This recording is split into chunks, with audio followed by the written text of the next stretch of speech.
Masih membahas bab yang sama, yaitu bab alamati hubbillah ta'ala li'abdin, yaitu membahas tentang tanda-tanda cinta Allah Subhanahu wa ta'ala kepada seorang hamba, wal hafi 'ala takhulluqi biha, dan anjuran untuk berakhlak dengannya, wassa'i fi tahsiliha, dan berusaha untuk mewujudkan kecintaan Allah Subhanahu wa ta'ala kepada hamba. Hadis terakhir dalam bab ini, atau hadis yang ketiga dalam bab ini, dari istri Rasulullah Ummul Mukminin Aisyah radhiyallahu anha, anna Rasulullah sallallahu alaihi wasallam ba'atha rajulan ala sariyah, fakana yaqra'u li ashabihi fi salatihim fayakhtimu qul huwallahu ahad. Falamma raja'u dzakaru dzalika li Rasulillah sallallahu alaihi wasallam faqala saluhu li ayyi shay'in yasna'u dzalika, fasa'aluhu faqala li'annaha sifatur rahman fa ana uhibbu an aqra'a biha. Faqala Rasulullah sallallahu alaihi wasallam akhbiruhu annahu ala yuhibbu, muttafaqun alaih. Dari Ummul Mukminin Aisyah radhiyallahu anha bahwasanya Rasulullah sallallahu alaihi wasallam mengutus seseorang untuk mengimami salat pada suatu pasukan, ya, sariyah, yaitu pasukan perang. Dalam salatnya, seseorang yang diutus Rasul sallallahu alaihi wasallam tersebut, ia selalu menutup bacaannya dengan ucapan qul huwallahu ahad, Allahu samad, dan seterusnya. Ketika pasukan tersebut pulang, para pasukan menceritakan hal-hal yang demikian itu kepada Rasulullah sallallahu alaihi wasallam. Beliau pun bersabda kepada pasukan tersebut, tanyakan kepadanya mengapa ia berbuat demikian. Kemudian mereka pun menanyakan kepada orang yang diutus untuk mengimami tersebut. Maka orang yang diutus tersebut menjawab, karena surat itu adalah sifat Zat yang Maha Pemurah, maka saya senang membacanya. Setelah disampaikan kepada Rasul sallallahu alaihi wasallam, beliau bersabda, akhbiru, berikanlah kabar kepadanya, annallaha ta'ala, sesungguhnya Allah Ta'ala, bahwa Allah Subhanahu wa ta'ala yuhibbu, mencintainya. Muttafaqun alaih. Hadis diriwayatkan oleh Imam Bukhari dan Imam Muslim. Imam Bukhari pada nomor 7375 dan Imam Muslim pada nomor 813. Ma'asyiral muslimin rahimani wa rahimakumullah. Ada beberapa catatan dan pelajaran penting yang bisa kita petik dari hadis ini.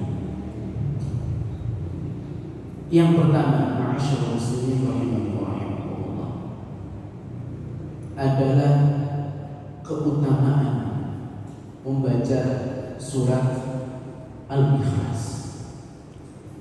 Keutamaan membaca surat Al-Ikhlas yang dibarengi dengan kecintaan kepada Allah Subhanahu wa ta'ala, yang dibersamai dengan niatan di dalam hati ketika membaca surat tersebut, adalah dengan mencintai Allah Subhanahu wa Ta'ala dan senang membacanya.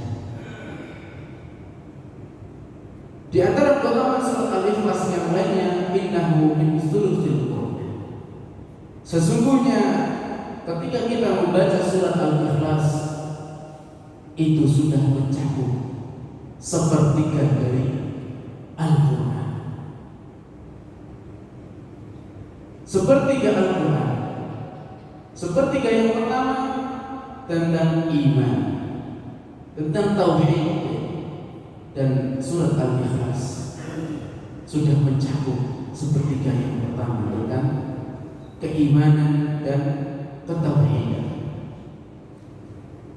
Sepertiga yang kedua tentang syariat Allah Subhanahu wa Ta'ala, baik syariat secara individual, wudu, sholat, puasa, zakat, maupun yang berkaitan dengan ahkam, hukum-hukum yang lainnya, pernikahan, perceraian, dan seterusnya, sampai hukum-hukum jinayah, sampai hudud, sampai dengan hukum-hukum pidana di dalam Islam, sampai dengan hukum-hukum waris di dalam Islam. Itu sepertiga yang kedua. Kemudian sepertiga yang ketiga adalah tentang kisah-kisah orang-orang dan nabi-nabi terdahulu. Nah, ketika kita membaca surat Al-Ikhlas, maka kita sudah membaca dari sepertiga Al-Quran tersebut. Ma'asyiral muslimin rahimani wa rahimakumullah.